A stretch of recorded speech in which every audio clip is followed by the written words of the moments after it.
Kami akan membakar pasport-pasport ini. Bismillah. Other ISIS video shows fighters burning their passports.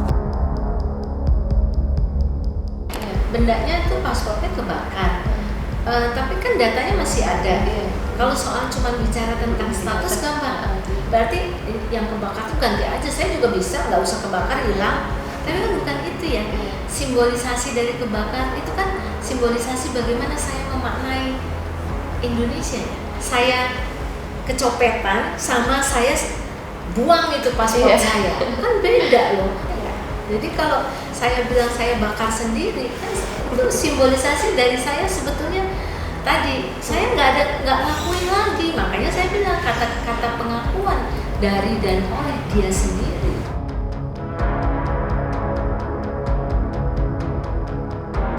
Gak setuju dipulangkan karena itu emang udah pilihan mereka. Menurut saya pemerintah tetap harus menerima mereka karena status mereka adalah warga negara Indonesia. Kalau aku pribadi sih nggak setuju sih Kak.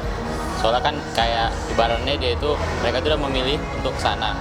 Nah jadi kayak istilahnya paspornya itu udah terbakar gitu loh. Kalau aku sih nggak apa-apa ya. Yang penting mereka nanti dikarantina dulu, terus diawasin juga sama BNPT-nya.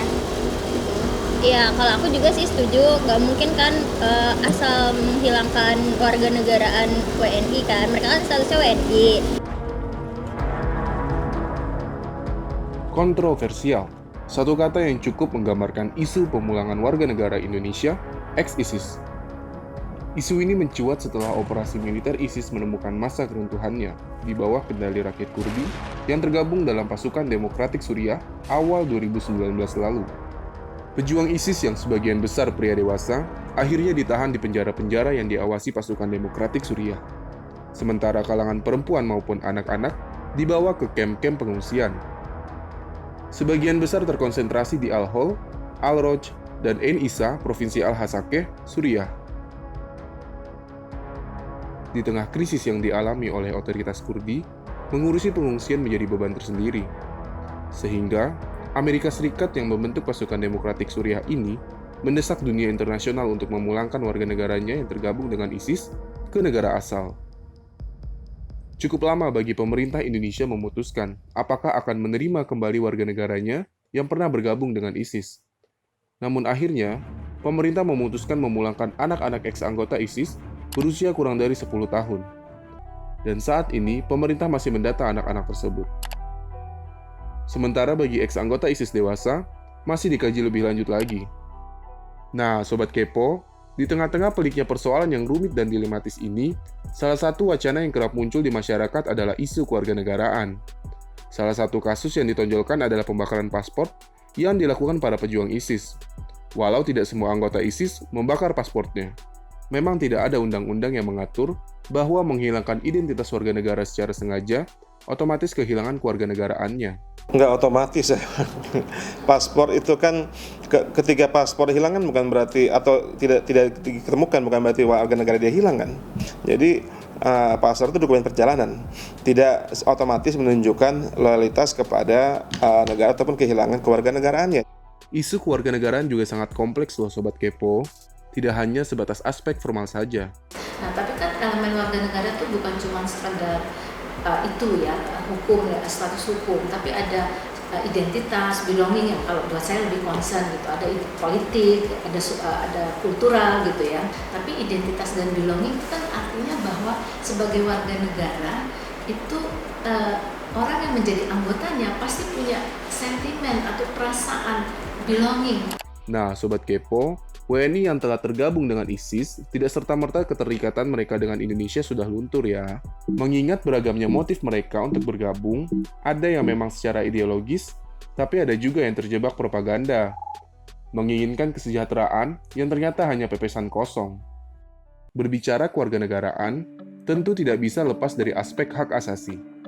Berdasarkan Deklarasi Hak Asasi Manusia Pasal 15 Ayat 1, disebutkan bahwa setiap orang berhak atas sesuatu kewarganegaraan. Melanggar HAM, iya melanggar HAM.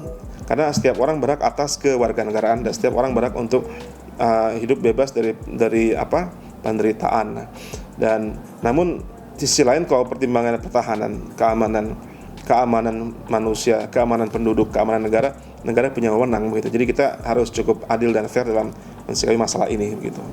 Jika kewarganegaraan seseorang dicabut, maka orang tersebut tidak bisa mendapatkan hak-hak kemanusiaannya, Sobat Kepo, sehingga rentan menjadi korban kesewenang-wenangan. Yang lebih mengerikan, orang tanpa kewarganegaraan juga dikhawatirkan membuat kebrutalan yang mengarah pada kekerasan, karena mereka tidak tunduk pada hukum manapun. Lebih lanjut lagi, kepulangan WNI ex-ISIS ini menjadi momok yang mengkhawatirkan bagi masyarakat. Jika mereka pulang, maka ditakutkan akan terjadi ekstremisme kekerasan, seperti kasus-kasus peledakan bom di Indonesia tempo lalu. Dengan itu, kalaupun pemerintah Indonesia sudah mutlak memulangkan mereka, baik kalangan anak-anak maupun dewasa, maka perlu prosedural yang sangat ketat, mulai dari program integrasi dan rehabilitasi, penerimaan masyarakat luas, hingga pemantauan jangka panjang. Bisa menjamin nggak negara dengan misalnya program deradikalisasi kita gitu? Saya nggak punya penelitian tentang itu, tapi menjamin nggak bahwa itu bisa mengembalikan komitmen kebangsaan, komitmen hidup bersama lagi dengan masyarakat Indonesia yang plural gitu ya, yang beragam gitu kan. Oleh karena itu, isu ini menjadi PR besar bagi negara kita. Nah, apapun kebijakan pemerintah selanjutnya, semoga dapat dipertimbangkan secara adil dengan segala konsekuensi yang ada, demi menjamin kedaulatan NKRI kita, Sobat Kepo.